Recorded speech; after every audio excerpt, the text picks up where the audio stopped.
सुनो ये साली हेने आबतनी हबे यार के शादी कमर हिला बतनी बाजता बे डीजे ये साली आजा छत पर से नीचे आए हाय हाय तनी कमर हिलाब आए हाय हाय तनी ठुमका लगाब आए हाय हाय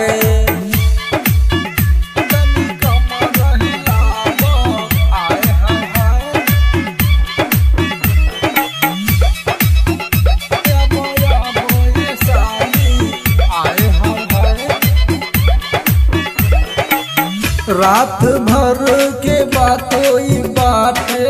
नचो ये साली आज हमरा तू साथे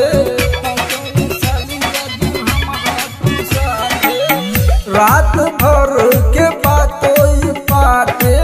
नचो ये साली आज हमरा तू साथे होते बिहान चल जाई ये साली तोहरा हम गाँव से आए हाय हाय अब नचतनी ताव से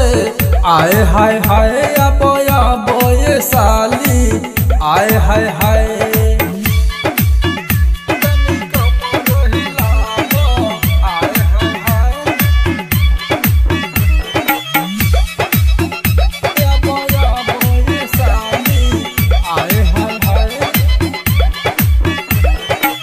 शादी के बात बाटे गेहूँ न बोली जे केहू बोली आज चल जाई गोली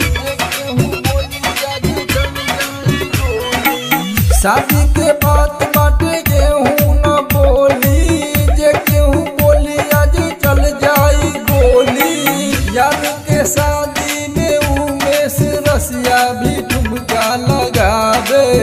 आए हाय हाय तोहरा के बोलावे आए हाय हाय अब ये साली आए हाय हाय। माँ सरस्वती रिकॉर्डिंग स्टूडियो भदई।